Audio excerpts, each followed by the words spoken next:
A segunda reportagem da série Impunidade exibe imagens fortes de ossadas humanas em baldes de lixo e urnas funerárias abandonadas com corpos sem identificação. Nossas equipes trazem exemplos contundentes de incapacidade da perícia policial em partes do Brasil. Artes gráficas foram de Reinaldo Sassá, iluminação de William Santos e a trilha sonora de Leonardo Matsumoto.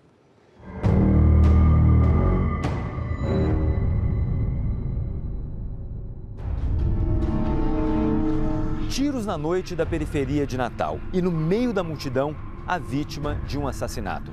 A condenação do culpado depende da investigação que começa na cena do crime. Todas as pistas podem ajudar a polícia, mas só se o local for preservado até a chegada da perícia. Caso contrário, as pistas desaparecem. E uma investigação que começa assim, normalmente não chega a lugar nenhum. Estimativas, inclusive da Associação Brasileira de Criminalística, indicam que a quantidade de assassinatos cujos culpados são descobertos e punidos no país é muito baixa. Nos Estados Unidos, o índice é de 65%. Na França, 80%. No Reino Unido, 90%. Por aqui, não passa de 8%. A impunidade é regra no Brasil e o Rio Grande do Norte é um exemplo do que acontece quando o país não prioriza a segurança. Neste prédio velho funciona o Instituto Técnico e Científico de Polícia em Natal, o ITEP, responsável pelas perícias no estado. Nos fundos, o abandono cheirava mal. Encontramos baldes com ossadas humanas. Posso abrir esse aqui?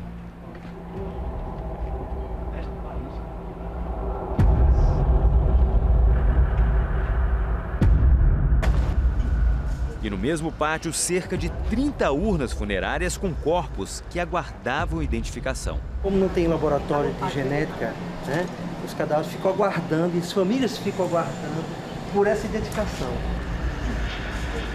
Às vezes a família espera 1 ano, 2 anos, 3 anos. Mas eles ficam depositados aqui do lado de fora, debaixo desse sol. Nessas condições.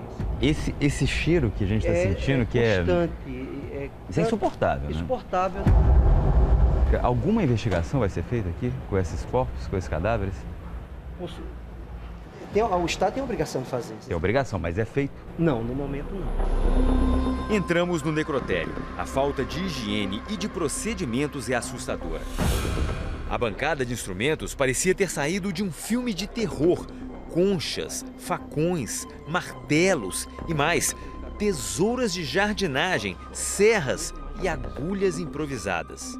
Isso é haste de guarda-chuva afiado na ponta? Exatamente. Isso é usado como?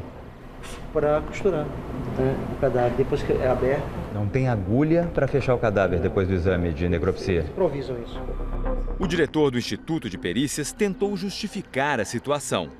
É uma opção deles fazerem a sutura do cadáver com essa haste de guarda-chuva que eles mostraram a você. Nós fornecemos um material adequado para eles trabalharem. Então eles improvisam, que é mais confortável ele pegar uma faca peixeira, que dá mais apoio, do que um bisturi. O diretor foi exonerado alguns dias depois dessa entrevista e a informação que ele deu foi contestada pelo presidente do Sindicato dos Policiais. Eles compraram muitas agulhas e compraram sem a especificação técnica correta. Eles usam também a faca peixeira, o facão, porque a lâmina, o bisturi que compraram também não é apropriado para a necrópsia.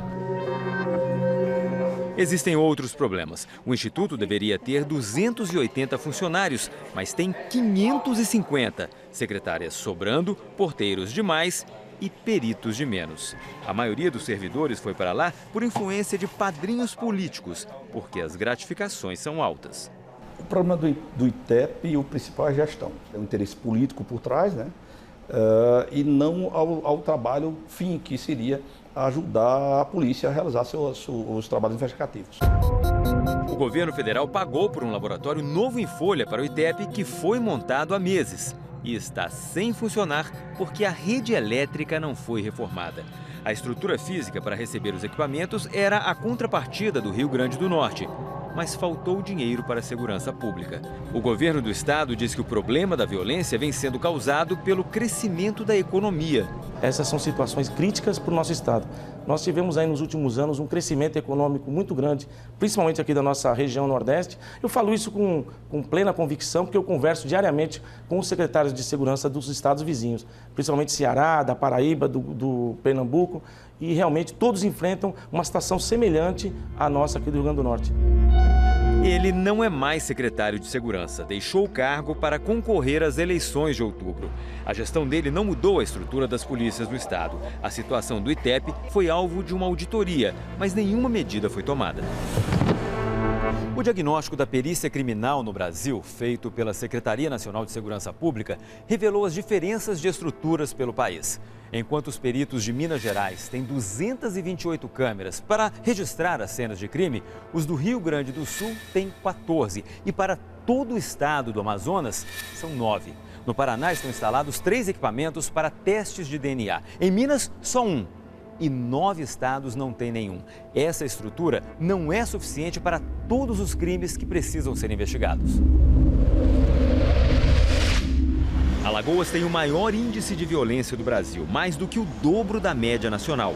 O Instituto de Criminalística de Maceió funciona em um antigo hotel adaptado. Segundo os técnicos, para todo o estado são apenas 4 equipes, cada uma com um motorista e um perito, que nem se sente tão perito. Trabalho no setor de balística, mas eu trabalho também fazendo perícia de acidente de trânsito, de morte violenta, de assalto a banco. Qual é a minha especialização? Nenhuma. Mas o que se consegue fazer aqui é suficiente para combater o crime? Não, não é. O orgulho do Instituto é o equipamento de comparação balística, moderno, mas que ajuda pouco. O Brasil não tem um banco de dados de armas de fogo. Se tivéssemos um banco de dados, como um banco de dados de projéteis de arma de fogo, a gente poderia identificar se aquela arma ela atuou em outros homicídios. Se aquela impressão digital coletada no local de crime, se ela está relacionada a outros delitos.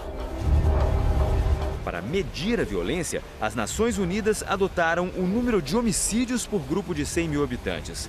Numa lista de 95 países, o Brasil aparece atrás apenas de El Salvador, Ilhas Virgens, Trinidad e Tobago, Venezuela, Colômbia e Guatemala.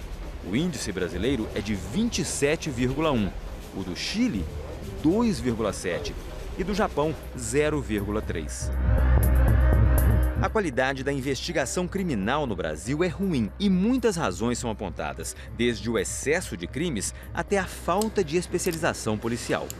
Grande parte do problema é um problema de material humano, de concepção do papel da polícia, de capacitação do policial para que ele possa estar próximo da população e ser confiável à população. As polícias científicas, muitas vezes, quer dizer, a gente vai ver que não há a punição porque elas não contribuíram, né, com as provas necessárias para que um júri que seja autônomo, que seja correto, seja convencido de que aquela pessoa matou aquela outra pessoa.